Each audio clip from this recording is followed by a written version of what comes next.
All right, so here with a couple guys that did a thing, and that's pretty cool. Team assessment, class 000, the first class, you guys won.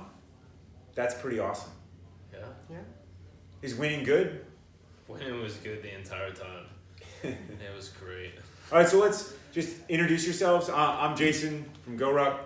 Introduce yourselves and then just go maybe a little something. All right, I'm Mark Jones. A little something. I guess we'll talk about my teammate. We met at a race in 2013. 2013, 2014. Around maybe like a year after I came into the GORUCK community. And I'm Mike Durkin, and I just hang out with Mark Jones apparently. So what you're saying is this was not a Facebook long distance interwebs marriage where you just showed up and said, hey, let's just show up at the start line and do this together. Do you see his arm around me? No, this is not Facebook. I don't even have my phone on me. I don't do that. All right, so first off, just because we got to cut to the chase, now that you've done it, you've won the first ever one, what is GORUCK team assessment to you? Ooh. GORUCK team assessment, first of all, is more mental than I thought it was going to be. I expected like more of a just straight up physical beatdown, and that was there, but I didn't expect the planning, the challenges, the building things, the problem solving. It was nice. It was interesting. To me, I don't know who knows, but I'll openly and honestly say this: I am a 3-time selection failure. So when team assessment came about, I thought it was a good kind of get back in the game kind of event that I could do with somebody that I knew would have my back and I would have his till the end. So that was our reintroduction to maybe revisiting that event someday. So full disclosure, I've been there at those selection events with Mark, and they've been personally really hard for me. The last time that you didn't make it at selection, I put a ban on you.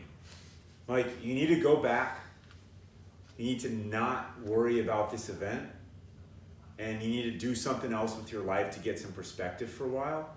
And then you need to come back and you need to pass. And to put this just straight up front, both of you need to pass GORUCK selection. That's just, with great power comes great responsibility. That's a thing that Emily told me before I went to war. She loved Spider-Man, and my kids love Spider-Man, and I love Spider-Man, right? With great power comes great responsibility, and once you go like this, you're always looking for something next. So we wanted this event to be different. That's different, but it's still 48 hours. I mean, our goals were, it's a ton of work. Did you guys do a ton of work? Yeah. Absolutely. I mean, you could watch it and say, oh, that's a fun selection, or that's a fun, I think I heard double heavy. But at the end Yeah, of I the day, said that. You're welcome. At the end of the day, it's 48 hours of doing a lot of freaking work. Like, there's some heavy shit that we were lifting. But yeah, you just have to do it. So we're here, we didn't cover this. We're here, these guys just won, Team 5. Team 1 is still out there doing work. So we're here, there's people still watching the live coverage of Team 1 out there doing work.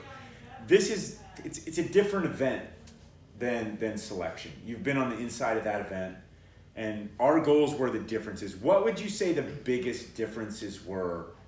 Because we would like to see people show up and be successful and conquer things in life. And sometimes you conquer an event, it leads to a greater sense of confidence, and then you take on your daily life better, right? And that's sort of part of my large master plan, if you will, at GORUCK, is create events where people can be successful, but they have to push. Yeah, that's what this event was. It was empowering. It wasn't the beatdown that most people probably expected, that maybe thought about coming out, and that we thought it was going to be. we wanted the beatdown, you know. We expected a team selection basically, but getting here and knowing that it was an empowering event, you still had to do the work, but the you know, hey, we're being fair and just get the job Very done. fair. Very fair. About a million times. I mean, it's empowering, and you do things that you never thought you could do. I know I did a lot of things out there I've never done in my life. Yeah. So, There were some heavy loads. we created new things. Yeah. Lashed some stuff. With the Never lashed ratchet. anything. We got the ratchet. You've never back. done that before? No. Okay, so let's go back to the beginning. You told me out there by the fire when you had your little wrap on, right? Your wraps run. How did this journey with the two of you begin? For this event or Yes. in life? So you met at an event in 2013. That's great. You've known each other. You've been running around. You're known commodities in the commodities. That's a cute way to We're say it, gonna right? be bottom, You're known quantities in the endurance world, so you know each other. That's great. That's fun, right? So let's fast forward to this, and how did this come about? I was actually looking for an event to do and sat down with the wife, and I hadn't done an event in a while because you got to prepare. It takes time. It's a commitment, not just for the person, but the whole family. And I'm like, it's about time. I'm going to do something. Is it okay? And she said, yeah. And literally the next day, Mark sends me a message on Facebook. You want to do this event with me? I didn't even know it existed yet. He's like, I just got this email. Do you want to do it? The wife had left that morning and went out of town for work. And I shot her a message real quick. I'm like, well, I found one. It's going to be bad. So before I even came home, it was the kind of event where I was excited and scared at the same time. Wait, how mad was she at me? Oh, she loves you. Oh, okay, all right. It was all my fault. Yeah, but I asked you. Yeah. Uh, I was going to What's find eh? something. I was going to find something. This All just right. turned out to be the perfect event. It's nice to have such friends, huh? Right? Always lead down great roads. Okay, so then you're training because people want to know, and I'm really building the bridge between wanting to do something and successfully completing it. Those are bridges that you have to build, not when you show up at the start line and say, I'm going to gut this out. Those are bridges that you have to build in your daily life, your daily routines. So what did that look like for you two? there you go. Go ahead. So our bridges that we built are just, I think, natural. You know, he works hard in his daily life. I work hard in mine. So where do you guys live geographic? I mean, look, just the basics. So I'm in Northwest Indiana. Currently in Vermont. So, yeah. So we had the issue right off the bat. I knew that asking him.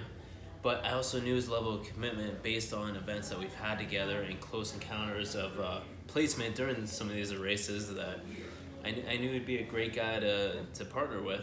But yeah, it is hard when somebody is far away and you can't really keep them accountable by saying, hey, let's go show up and do this because he's far away. But we did that through just, text message and Facebook. showing our results and how we're training and what we're doing and suggested to each other how to get better. But besides that, I took a trip to his place, stayed there for a week, and he worked me at the gym. He got me rucking a little bit more. He really empowered me to do more than what I was doing. So it was nice to, and that goes for anybody looking for. Don't just look for a trainer. Look for a partner that can teach you something new, whether they're better or worse than you. Just learn something new from somebody every day if you can, and you just grow. So what'd you guys do? First off, the succinct line that you put out there was, I called him 6 months ago and said, you told me right out there when you were wrapped in your little foil, I you're like, was shivering. you're like, oh, so that's when you speak the truth. Because you call him, it's like, yeah, I called him up 6 months ago and said, hey, let's go win this thing. Oh, yeah. That did happen. That's right. Yep. Well, I was hiding it from you for the last couple That's of great. days. So. That's great. All right. Yeah, because out there we had a chat about What was your motivation? Did you want to win this? Did you want to, like, and we're always looking for a little crack here, a crack there, and you very diplomatically, you're a endurance athlete diplomat, said, we just want to show up and do our best. And, you know, that's a fair answer. It's a very fair answer. So that's good. So, but what did you guys do specifically in terms of work? Oh, jeez. Just a ton. I ran 3 or 4 days a week, rucked 3 or 4 days a week, spent 2 hours a day at the gym every day. There's a volume of work you have to do if you want to be successful in an event like this.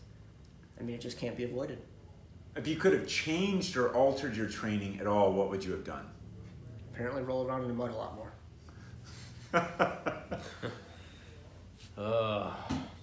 So what'd you do?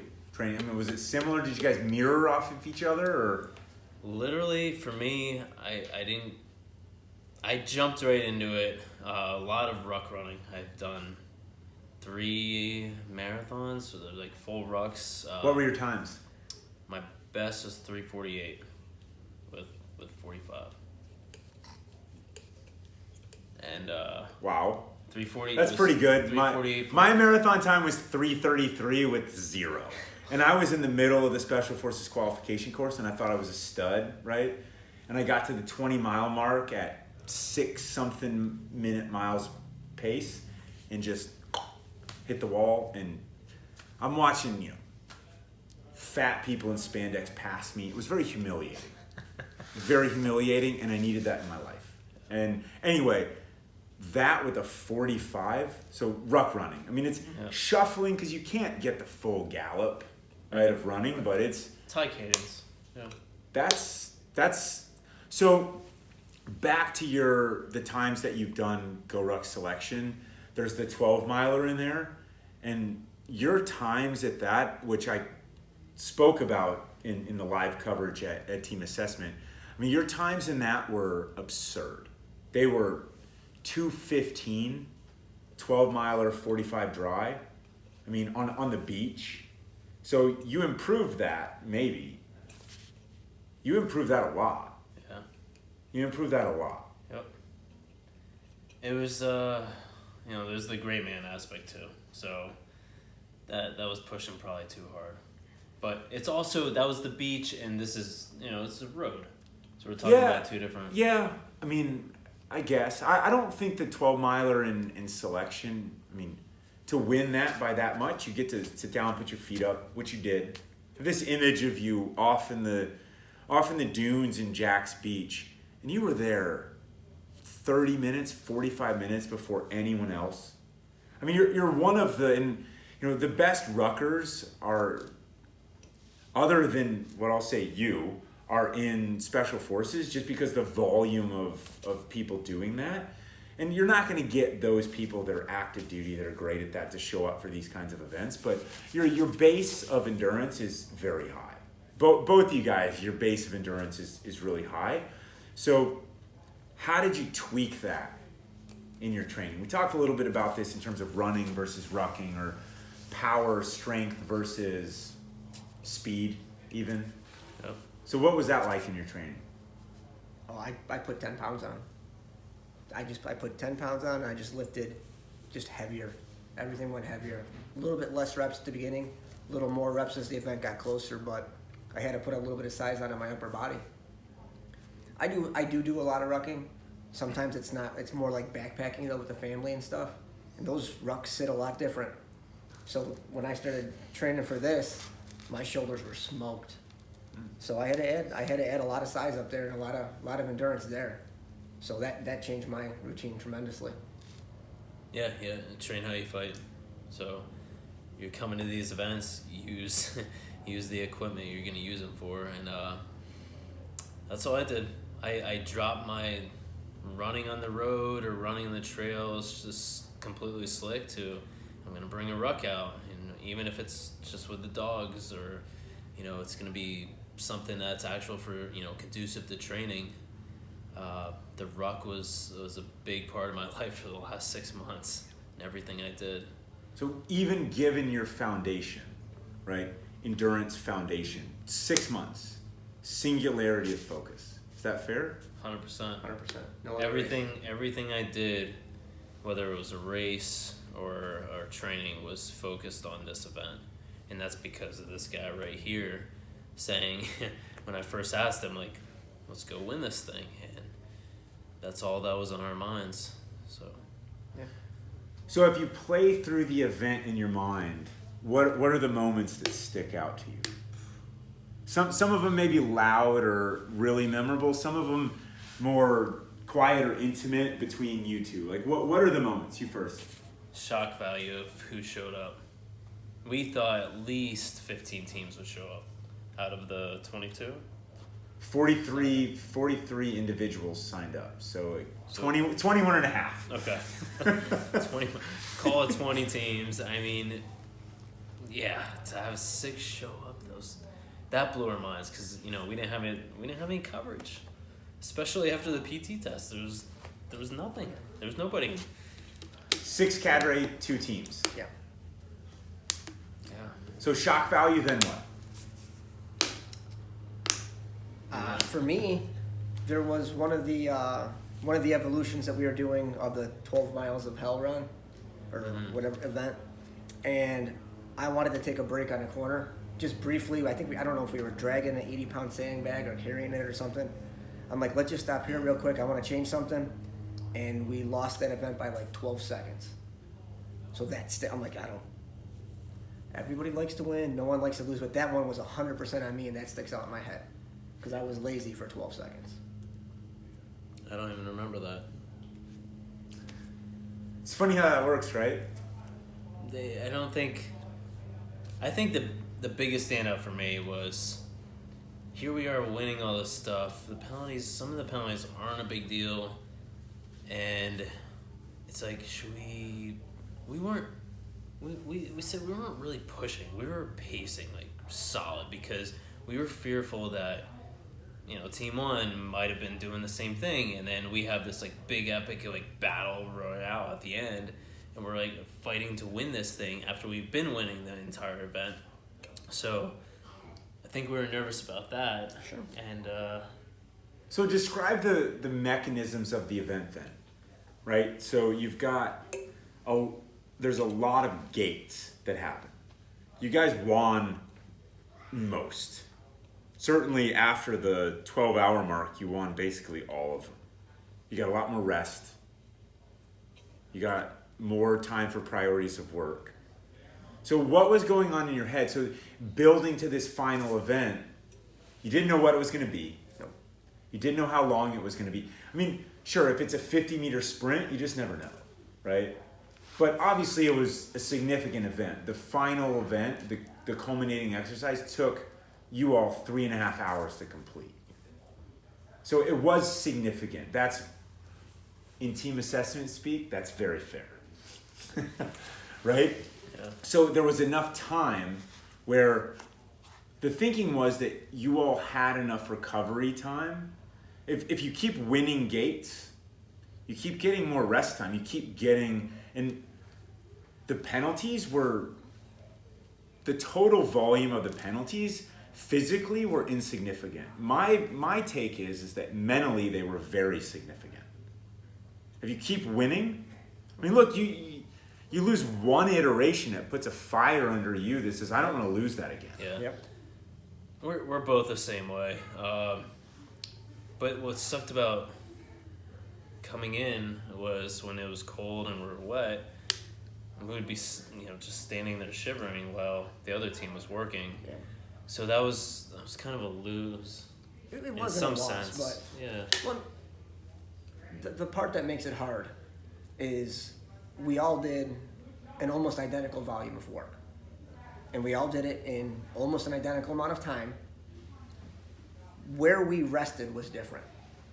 We had all of our rest by our gear, and they chose to take their rest throughout the course.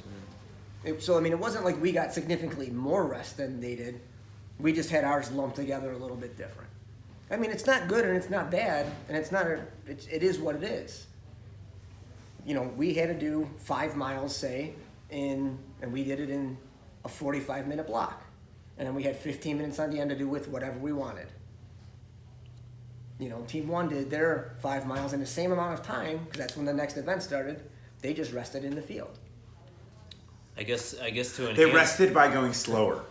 Yeah, or they, you know. All right.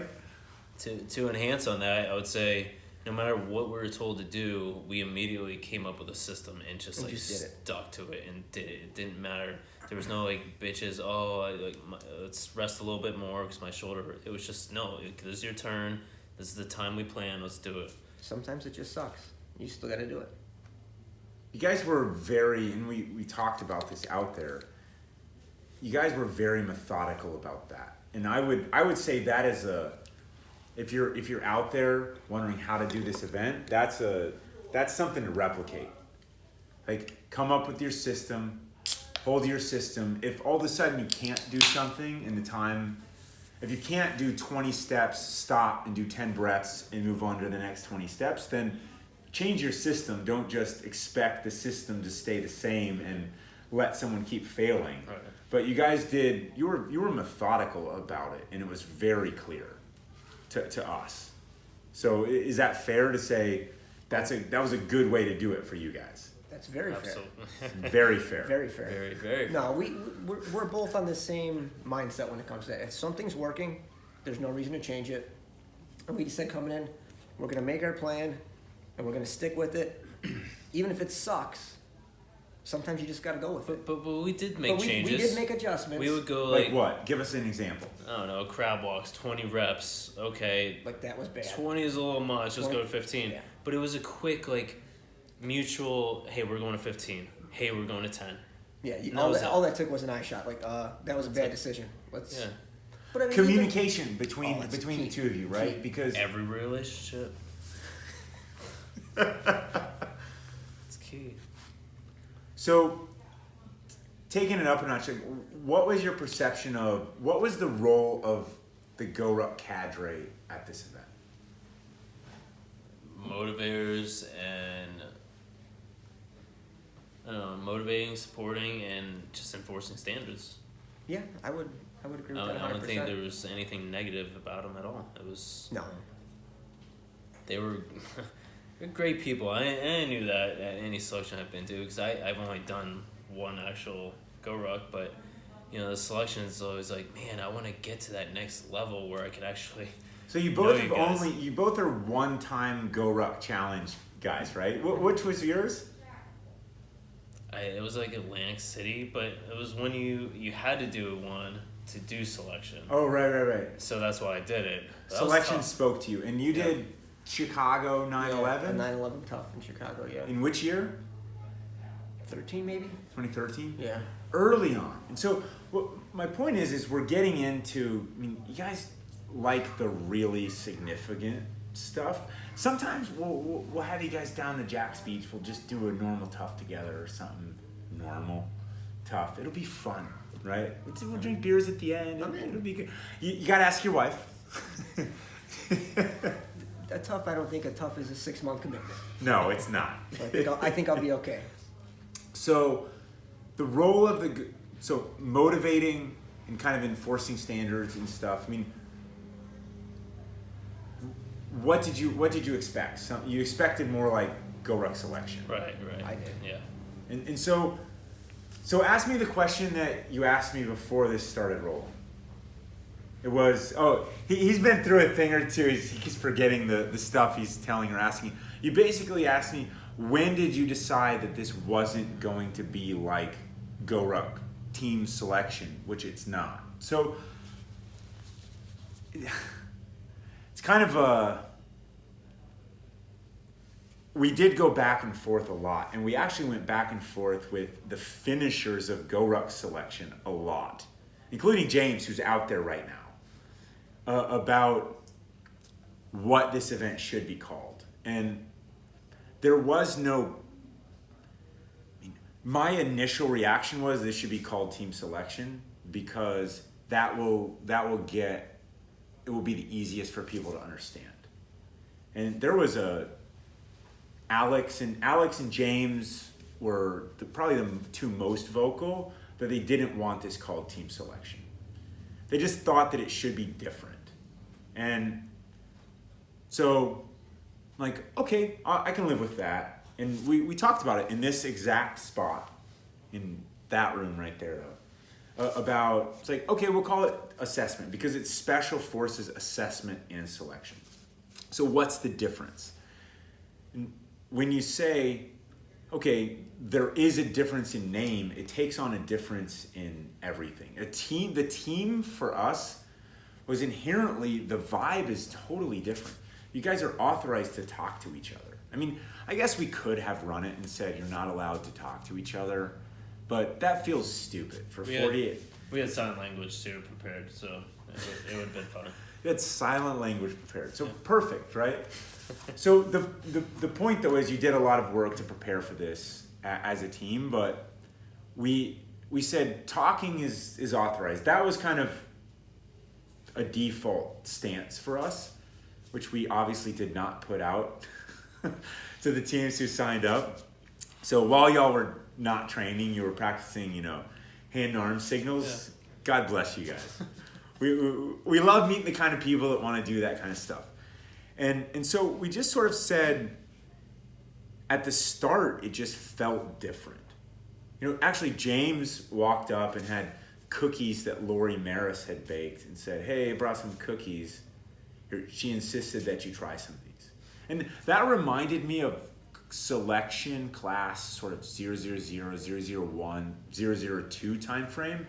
Selection became increasingly more methodical in kind of how it was executed. And this event, the same thing will happen, but the intent or the goal of the role of the cadre, it will remain more like this than what you see at selection.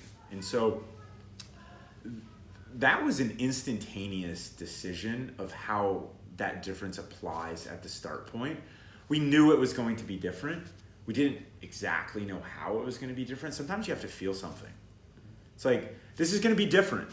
It needs to feel different. And the establishment of gates across the event, that's a lot different than you're not performing, come over with me, let's talk about it. Talk, okay. Right? Which happens at selection. This was meant to be very fair, and it was. It was very fair, right? Do the work, pays to be a winner. If you don't win, there's a penalty. Like, that's pretty straightforward. It's very fair.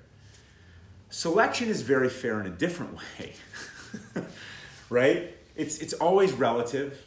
There's sort of the, if you're the wounded gazelle and the lion is hunting, the lion is going to go after you. And this event is more, here's the gate, do the work. And everything else, we want people beyond that to be successful. If people can't do the work, don't want to do the work, then this isn't the event for them. I mean, I think it's really awesome that 100% of the people, the teams, who passed the administrative portion of team assessment successfully completed team assessment. You don't see that at GORUCK selection, right? I mean, there's a lot that you depend upon. Homo sapiens, we're humans. We're social creatures.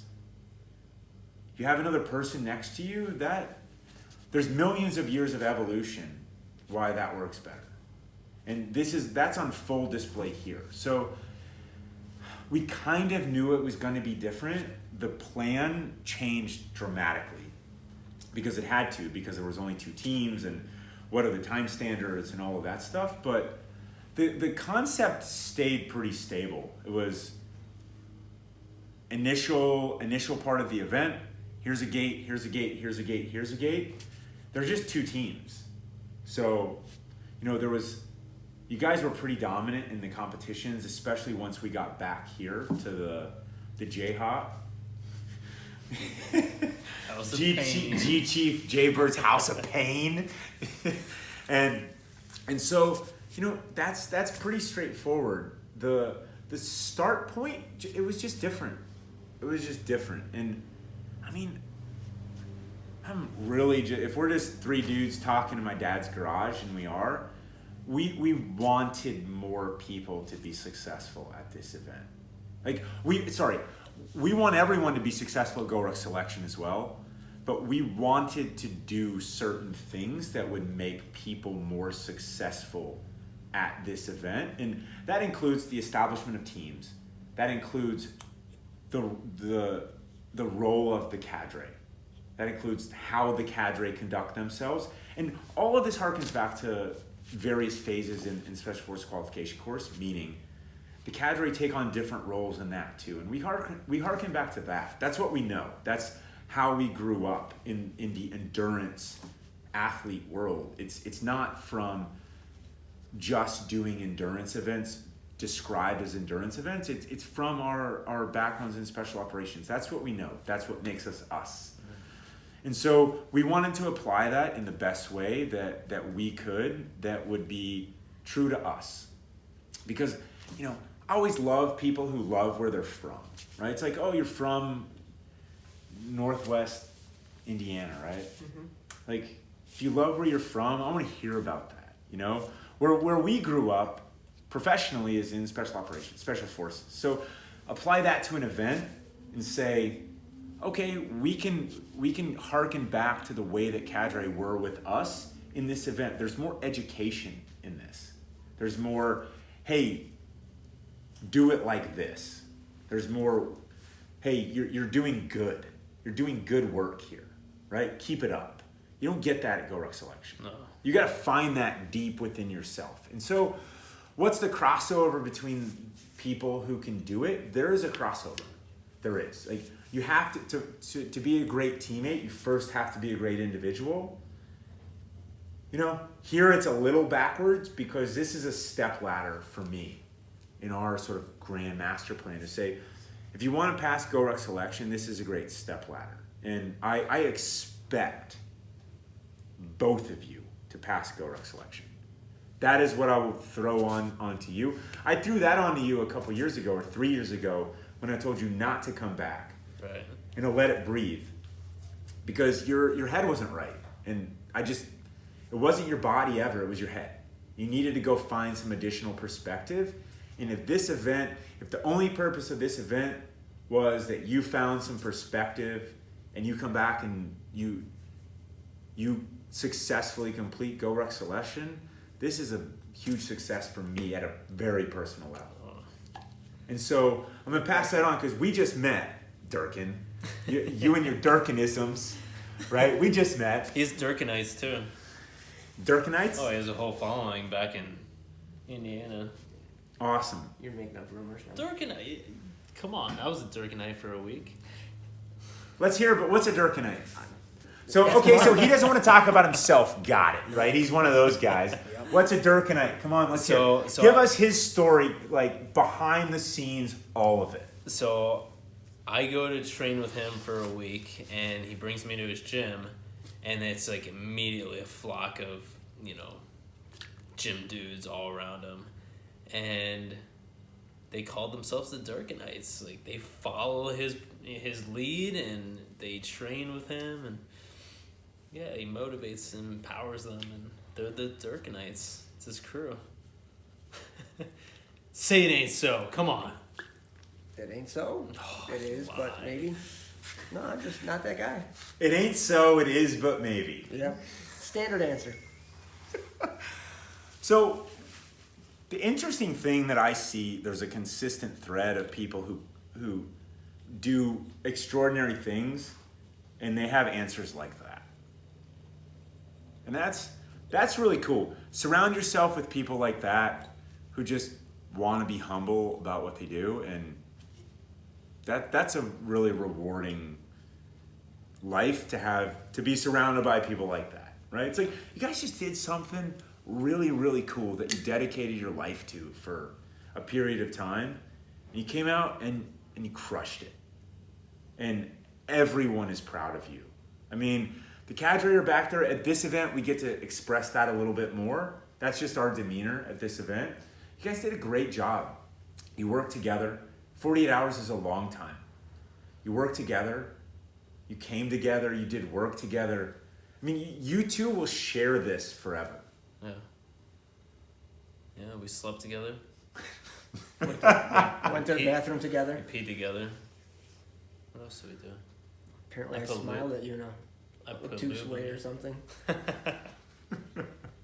We lubed each other up. Put Yeah. stuff on my back. Yeah. I mean, so it's an intimate experience, is what I mean by that. I think you have to. You know, there's times where we were cold and, you know, you joke around about sleeping together, but that's how we kept each other in the game. We just laid next to each other, or even stood next to each other, sharing each other's body heat. Thank you, sir. Thanks. Seems empty. Yeah. It There is, you go. Wow. Look at that. Cincinnati Reds. There you go. In God's country, baby. God's country. We were talking about intimacy between you two. Oh yeah. So yeah, at the end of the day, like, you could train and do all this crap in the gym and say you do all this stuff, be the Facebook hero and friends or whatever you guys call them. But at the end of the day, like, you got to do work and you got to have communication. You can't have an ego. You can't have the ego. You can't That's have what I an was ego. gonna say. Yeah, it can't be like, well, we wanted to do 20, but now we can only do 15, but we're going to keep doing 20 when we shouldn't. Or it couldn't be, hey, I'm better than you at this, but I'm going to keep doing what I'm doing and just punish you. Yeah. You can't have that in ego. That's daylight between you two. That can't happen. Yeah, you can't. I liked your line about no ego, and when I hear that, what I hear is you're not too good to do the work. Yeah. No matter what the work is. Mm-hmm. Like, if the work is you got to get covered in mud to prevent the whatever from happening, Yeah. like, you're not too good to just shove your face in the mud. That directly harkens back to special forces. I mean, you might think you're elite. That's fantastic. You know what doesn't care? Bullets. They don't care. You got a green hat. They don't care. Like, if you have to low crawl, you have to low crawl. It's a humiliating thing when you say, man, I got a low crawl. That sucks, right? I'm too good for this. The second you start to say you're too good to do a certain kind of work, it's... And at the same time, the things that suck in life that nobody wants to do are the things that could be potentially saving your life. Like, let's just start with exercise. Like, no one wants to run or do things like that, but those are things that will make you better and save your life. Nobody wants to low crawl, but when you practice low crawling, you have the new ability to save your life if bullets are going down range at you. And just the things that suck are the things that you should be doing. And it might be extreme, but you might be in that scenario and be like, oh shit, well, I'm glad I fucking low crawled so I didn't get shot today. You know, sorry. So what's to take that up a notch with no combat application? Like, what is the value of doing hard things, really hard things? Like, what was your why? Why did you show up? What's the value of this way of life that we love? Doing hard things makes everyday life seem easier. It puts everything in perspective. This is hard. It's not as bad as that dumb thing I did. I feel like hell. It's not as bad as that. And I chose to do that. I paid to do that. It's all about perspective. It gives you just the rest of your life can be easy if you let it. So my why has always been do it for those that can't or don't have the luxury to feel pain anymore. You know, losing a lot of people in my time in the military. I just always remember, like, I'm lucky enough to still be alive to feel and endure this pain. But for this specific event, my why was Mike Durkin. I asked him to do an event. How dare I quit on him? How dare I not show up or train the way that we should have been here training and come ready for? So, yeah. Yeah, we talked about it. Like, one of us would have had to have a bone poking out. And I think when you come to an event like this, that's the mentality you have to have. You can't just... It's not an option. If it's an option in your head, if you're just setting yourself up for failure, you can't do that. It has to be completion. You should tell him what you told me about this event, like, specifically, like how a lot of people will do these events and they'll say, I'm gonna die before I quit. But when you get into shit, life changes. I've said I'm done. I've said I've quit, but I knew there was no quit in you signing up for this, and just share with what you told me. I don't remember what I told you. You guys, It was you a guys personal gotta, moment. Oh, when you look. Sometimes something means more Yeah. to someone Yeah. that you say it than that you say it to Well, than what you it tell did me what to I you. said, then I'll emphasize it. I'll back you up. So I didn't know we had that heart-to-heart well, moment. you were talking about, because your kids were asking like how we were watching videos, and they were asking you, hey, do you think you'll finish this? And you were saying, yeah, I know I'm gonna finish it. I'm gonna finish because I committed to it. And then it grows on, how am I gonna tell my kids I'm gonna finish something? Oh yeah, I'm real honest with my kids, and when you make a commitment, you finish it. You don't back out. I mean, it's not like my word is my bond. This is a personal thing.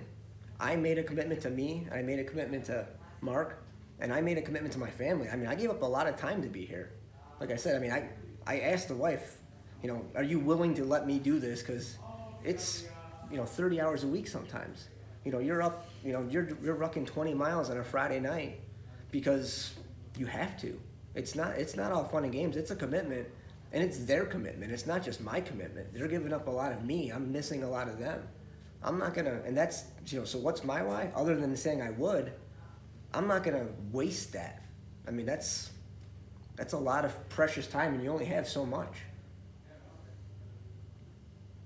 Yep. I love you guys. I mean, that is like, I just love you guys. Thank you so much for coming out. No, thank you for having this event for us to come out to do. So here's to, let's find some fun event sometime. You guys, we'll Hey. do it together. 50 miler in Colorado, Star Course, I'll be there. Really? That should be fun. When is it? I want to say, you don't know? I do not know. How do I July. not know? I mean, so let me pull up the August. 1,000 events. I mean, I'll just drop a number, right? Star Course, you love No, I them. know. So I do love them. So I did the 26.2 in LA, and I'm doing the 75K, which is basically 50 miles in Normandy. In a month, and then there's one in Jack's Beach I'm doing again this year. I love them because my appetite for individual events, I don't have it. I think both of you, if you can get the hall pass from the wife to do selection, you need to do it. If you can't, then don't. If your family is, like, family first, always. 3 priorities, family, family, family, right? I know it's burning in you, and I just, I don't know. I mean, I think it would probably be inappropriate to show up at some event like selection with me as a participant, but damn if I don't kind of want to do it, but I'm not going to, right? I mean, the thing is, I don't have the fire, and I don't have a why to pass an individual event anymore. I mean, doing the Star Course with Emily, like, that sounds fun to me, right? It's hard. It sounds fun, right?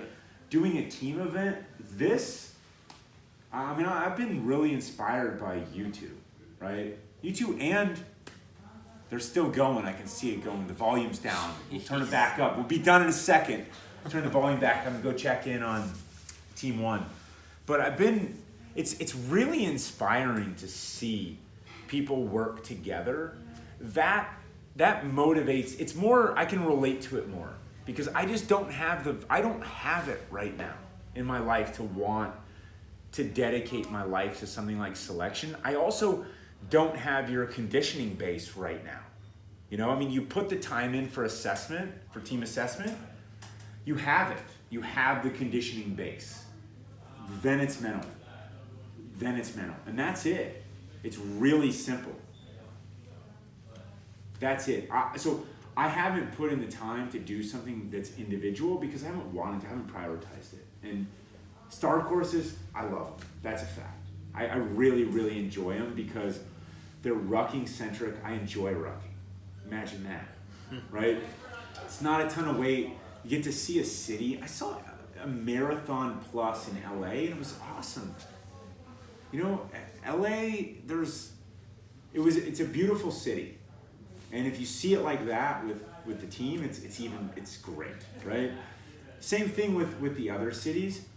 So watching you guys do what you did, I really love this event because of you two, and because of Team One, and they're gonna be rolling in at whatever time, I don't know, an hour or so from now, 6 hours from now. We'll see. build a better apparatus. We'll cheer them in. Yeah, we'll cheer them in. and so it's just like, thanks for showing up. Really, not just thanks for showing up. Thanks for finding the event, saying yes, and then doing the work, and then showing up, and then doing the work. Because it's not magic. You talk about sacrifice, you talk about time. We're all trying to buy more time. You only got so much. You never know. You just never know. So, awesome job. Everyone was, it was really cool to have a front row seat. Everyone out there's proud of you guys, and now you just owe us GORUCK selection. That's it. Oh, we're owed. Yeah, you owe it. That's it. No pressure. We'll be very fair. You guys got it in you. That's my point. You got it in you. You got it in you. So, that said, let's celebrate team assessment for what it is, which is an awesome accomplishment that you two will share forever. And we'll get to share it with you because we had a great front row seat. And here's you guys. So, Thank you. cheers.